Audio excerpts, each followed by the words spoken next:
Pelaku penyekapan dan penyiksaan sadis berkedok sebagai kekasih Taufik Hidayat ungkapkan rasa penyesalan pasca ditangkap, ditetapkan sebagai tersangka, dan ditahan di Polda Jawa Barat. Hal itu disampaikan Taufik Hidayat saat dirilis Polda Jawa Barat hari ini setelah menjalani pemeriksaan oleh penyidik. Terungkap pula motif dan alasan Taufik Hidayat melakukan aksi sadisnya hingga korban kekasihnya sendiri alami cacat fisik permanen dengan wajah yang nyaris tak dikenali lagi oleh keluarga. Di sisi lain, simpati publik atas kasus ini begitu besar. Hal itu ditandai dengan donasi yang diterima keluarga, baik secara langsung maupun melalui penggalangan donasi yang dilakukan advokat kawakan Hotman Paris Hutapea. Lantas, seperti apa respon keluarga atas besarnya simpati publik atas kasus tersebut? Benarkah keluarga ingin agar pelaku dihukum berat, bila perlu mata dibalas mata, lantaran anggota keluarga mereka disinyalir alami cacat fisik permanen? Pemirsa, bersama Intens Investigasi, kami hadirkan kabar terkini, terpercaya, dan teraktual. Tetapi sebelumnya, jangan lupa untuk like, subscribe, dan juga share channel YouTube ini.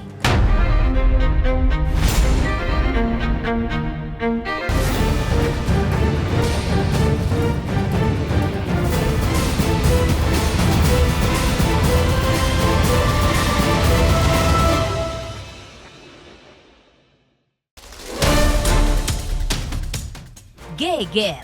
Babak baru kasus penyekapan dan penyiksaan sadis yang dialami Yuvita Tririzky oleh kekasihnya Taufik Hidayat. Pasca pelaku berhasil ditangkap oleh jajaran Polda Jawa Barat 3 hari dan langsung ditetapkan sebagai tersangka dan ditahan, maka tepat pada hari ini, Jumat 26 Juni 2026, pihak kepolisian Polda Jawa Barat menggelar press conference dan melakukan rilis pelaku tindak pidana penyekapan serta penyiksaan brutal Taufik Hidayat. Seperti inilah detik-detik wajah pelaku Taufik Hidayat dimunculkan kembali di hadapan publik pasca polisi melakukan pemeriksaan atas aksi sadis yang diduga telah ia lakukan terhadap kekasihnya selama 3 tahun belakangan ini.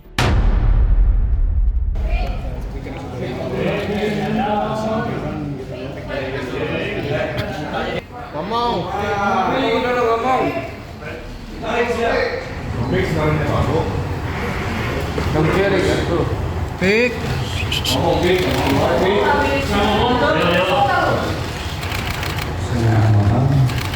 semua yang saya lakukan, saya salah, saya menyesal, saya minta maaf. Kenapa kok tega banget sih? Gimana pikirannya, coba dijelasin sekarang. Coba jelasin ngomong sekarang. Kenapa diem aja? Saya selaku kakak dan adik saya dianiaya. Saya mengucapkan terima kasih kepada pihak Polda yang telah menangkap pelaku, dan terima kasih kepada Pak KDM dan Pemkab Jabar yang telah membiayai semua sampai proses selesai. Dan Harapannya Kang terhadap pelaku siapa? harapannya kalau dari saya pribadi untuk pelaku, saya nggak mau pelaku dihukum mati. Saya pengen dia diserahkan pada keluarga biar saya yang menghakimi dia. Dan dia terbuat pada saya. Adik yang saya bangga-banggakan dihancurkan sama dia. Saya nggak masalah dari pihak Polda 1-2 tahun. Yang penting bisa diserahkan pada keluarga 1 atau 2 tahun juga. Selama adik saya disekap sama dia. Tadi ada Dari pihak keluarga nggak ada kata maaf. Dia yang minta maaf. Sedangkan Lisa udah hancur kayak gini, dia minta maaf. Nggak ada kata maaf. doa semuanya sekarang udah membaik. Alhamdulillah doanya membaik, sekarang udah membaik.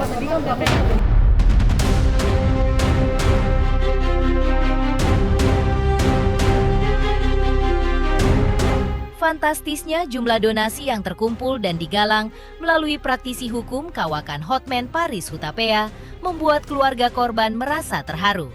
Mendengar bantuan telah mencapai angka miliaran rupiah, Melani, kakak ipar Yuvita, mengaku bahwa ayah Yuvita sampai tak mampu menahan rasa haru birunya hingga air matanya pun tumpah mendengar kabar tersebut. Ayah Yuvita kabarnya menyampaikan rasa syukur yang mendalam kepada masyarakat Indonesia atas empati luar biasa ini, serta mengapresiasi langkah advokat senior Hotman Paris yang bergerak cepat, baik dalam mengawal kasus sejak awal hingga melakukan penggalangan dana dengan jumlah yang sudah terkumpul terbilang banyak. Bagi keluarga, dukungan tersebut menjadi kekuatan moral yang sangat berarti di tengah masa sulit anggota keluarga mereka yang mengalami masalah. Terlebih, biaya pengobatan dan pemulihan korban yang tidak sedikit tentu saja menjadi beban teramat berat bagi keluarga.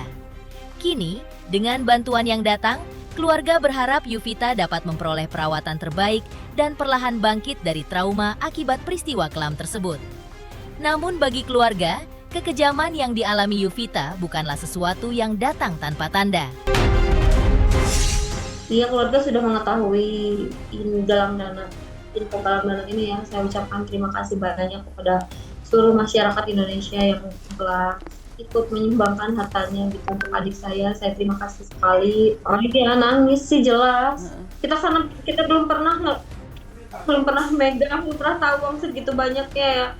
Ya insya Allah uangnya akan kami gunakan sebaik-baiknya untuk penyembuhan korban ya, baik dari maupun mental. Iya, banyak anggota DPD RI banyak, terus dari Bu Atalia, terus dari Teh Meli Guslow, dari teman-teman kerjanya korban, dari Pak Dedi. Alhamdulillah Pak Dedi, terima kasih banyak.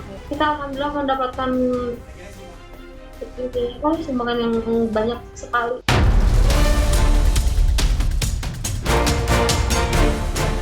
Di tengah mengalir derasnya donasi yang diberikan untuk korban, fokus utama keluarga Yuvita saat ini adalah mengawal proses hukum sekaligus memastikan kondisi Yuvita terus membaik. Fokus utama pemulihan terhadap Yuvita dari pihak keluarga tertuju pada matanya yang mengalami kerusakan parah akibat penganiayaan brutal dari Taufik Hidayat. Kenyataan bahwa korban berisiko akan mengalami cacat fisik seumur hidup menjadi pukulan berat bagi keluarga Yuvita yang sempat memicu kemarahan dari pihak keluarga. Bahkan sang kakak ipar sempat melontarkan pernyataan emosional agar terhadap pelaku berlaku hukum. Mata dibalas dengan mata, kaki dibalas dengan kaki. Meski sempat diselimuti amarah dan kepedihan yang luar biasa, keluarga Yuvita kini memilih untuk menyerahkan seluruh proses penegakan hukum atas pelaku kepada pihak berwajib. Di tengah rasa pilu dan trauma yang begitu dalam, secercah kabar baik mulai terlihat seiring kondisi kesehatan Yuvita yang dilaporkan berangsur-angsur membaik. Gitu, saya sih berharapnya gitu ya. Kita dari keluarga sih pengennya mata dibalas mata, kaki dibalas kaki gitu. Oh, saya sih pengennya hukumnya mati deh. Korban juga pengennya gitu, pengen hukuman mati. Pun kalau misalnya nggak ada hukum gitu, suami pengennya ya itu mata dibalas mata, dia dibalas bibir gitu. Tapi kan di Indonesia kan nggak bisa seperti itu ya. Jadi kami serahkan seluruhnya kepada hukum yang sedang berjalan gitu. Banyak banget ya perubahannya. Sekarang infeksinya sudah mulai membaik, walaupun nggak 100% sembuh, tapi alhamdulillah bisa teratasi lah. Luka-lukanya sudah ditertangani dengan baik. Sudah mulai ini lagi suaranya juga sudah mulai jelas sekarang. Kalau dari kami sih jelas penglihatan, karena jendela dunia kan penglihatan itu kan jelas sih penglihatan. Kalau saya sih jelas, kalau orang tua kami dan keluarga sih pengennya mata dulu ya.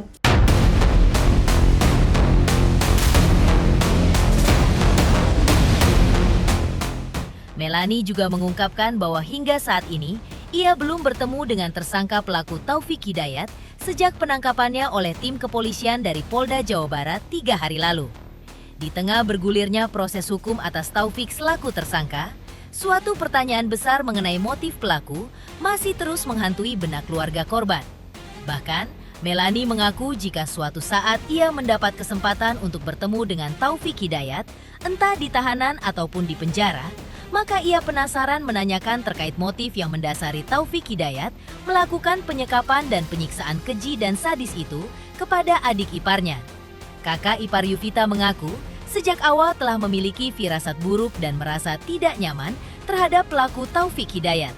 Dugaan yang kini berubah menjadi kenyataan mengerikan. Seiring proses penyelidikan, keluarga semakin terpukul mengetahui berbagai bentuk penyiksaan brutal yang diduga dialami Yuvita selama berada dalam penguasaan pelaku. Salah satu yang paling membekas adalah ketika korban diduga diintimidasi dan dipaksa membuat tato di tubuhnya di bawah tekanan bertuliskan Yuvita Love Taufik.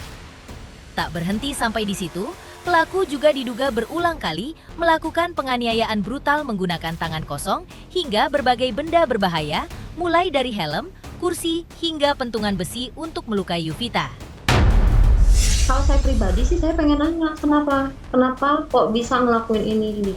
Kalau suami jelas pengen ngebalas apa yang dia lakukan terhadap adiknya ya. Dan terus terkait tato ya, dia dipaksa untuk bertato. Menurut pengakuan korban ke saya itu bilangnya setelah harta si korban habis, barulah penyiksaan ini mulai ada.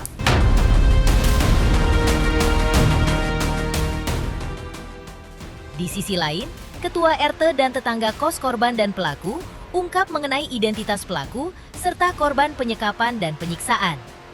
Lantas, benarkah tetangga kamar kos sempat menaruh rasa curiga lantaran sering mendengar suara benturan di tembok dan pintu kamar kos korban? Pemirsa, Intens Investigasi. Jangan lupa saksikan terus Intens Investigasi. Dan pastikan, jangan lupa untuk like, subscribe, share, dan juga komen. Tim redaksi Intens Investigasi juga mengucapkan banyak terima kasih kepada semua subscribers, hingga channel Intens Investigasi kini menuju 4 juta subscribers.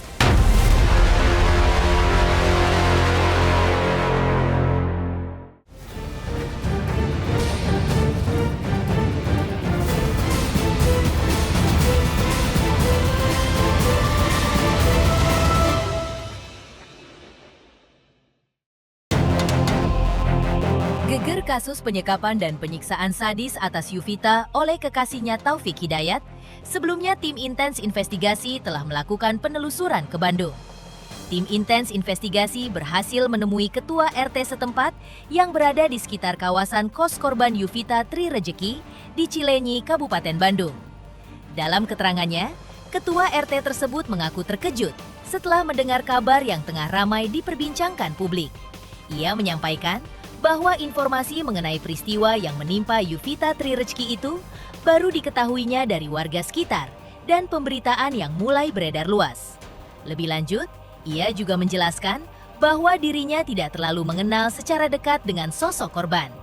Bahkan ketua RT mengaku belum pernah melihat korban karena selalu berada di dalam kos terus dan jarang bersosialisasi. Ketua RT juga menegaskan kalau korban tinggal di kosan di daerahnya itu baru 3 bulan belakangan ini dan bukan 3 tahun seperti yang ramai berkembang di sosial media.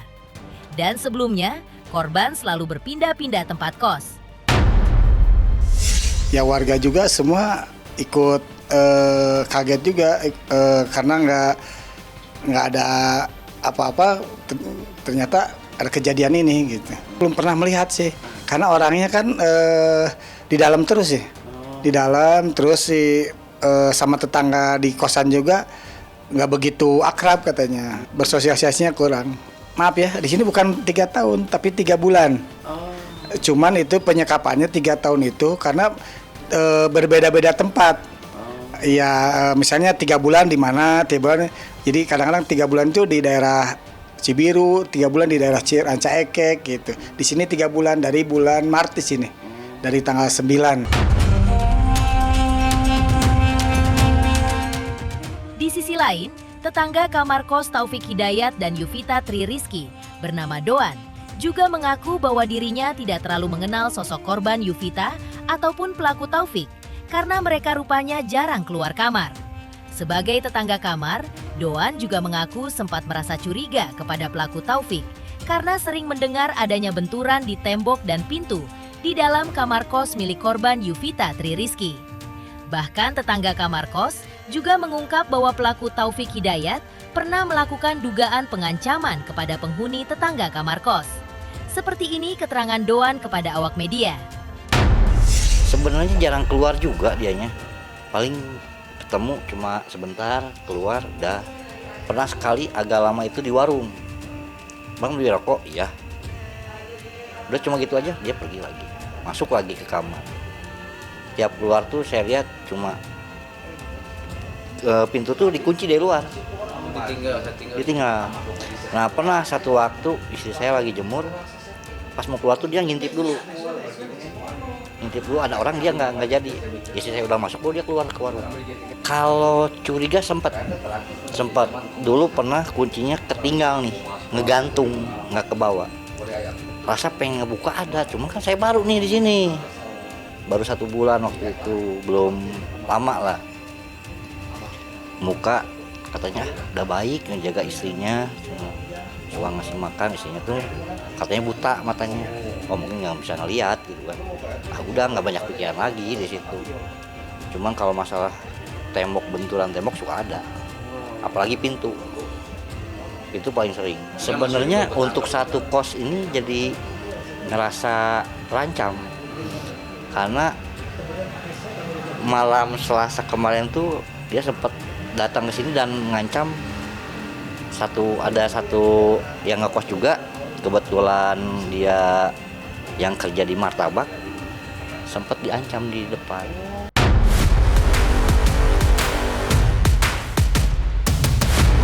Di sisi lain, pasangan Uya Kuya dan Astrid menanggapi kasus korban penyekapan oleh kekasihnya di Bandung, Jawa Barat. Lantas, benarkah Uya Kuya dan Astrid berharap pelaku dihukum seberat-beratnya? Pemirsa Intens Investigasi, jangan lupa saksikan terus Intens Investigasi. Dan pastikan, jangan lupa untuk like, subscribe, share, dan juga komen. Tim redaksi Intens Investigasi juga mengucapkan banyak terima kasih kepada semua subscribers hingga channel Intens Investigasi kini menuju 4 juta subscribers.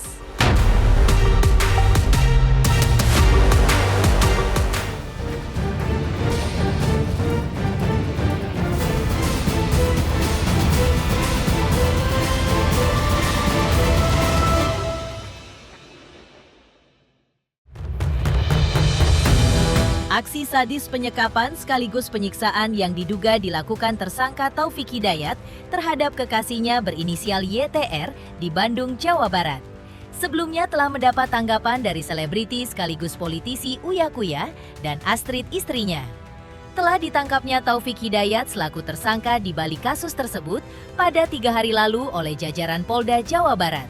Merupakan salah satu harapan Uya Kuya dan Astrid agar proses hukum atas kasus tersebut bisa segera dilakukan. Namun setelah Uya Kuya dan Astrid melihat wajah korban berinisial YTER di sosial media dan kini mendapat penanganan medis di Rumah Sakit Hasan Sadikin, Bandung, Jawa Barat.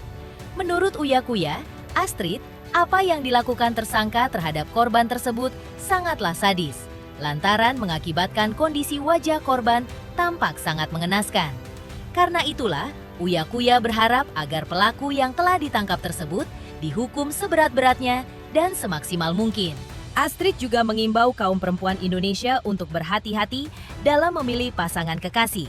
Menurutnya, jika sudah terlihat red flag sekecil apapun, maka hal itu menjadi alarm atau peringatan bagi perempuan untuk segera menghindar. Pelakunya sadis banget itu, sampai segitu teganya memperlakukan wanita itu sampai segitu sadisnya, dan itu menurut saya harus segera ditindak dan dihukum seberat-beratnya semaksimal mungkin. Ini sadis lah, ini sadis. Apa ya, harus hati-hati, apalagi ini kan perempuan dan laki ya, memang harus hati-hati banget sih dalam menyikapi hal ini, maksudnya apalagi harus hati-hati memilih pasangan.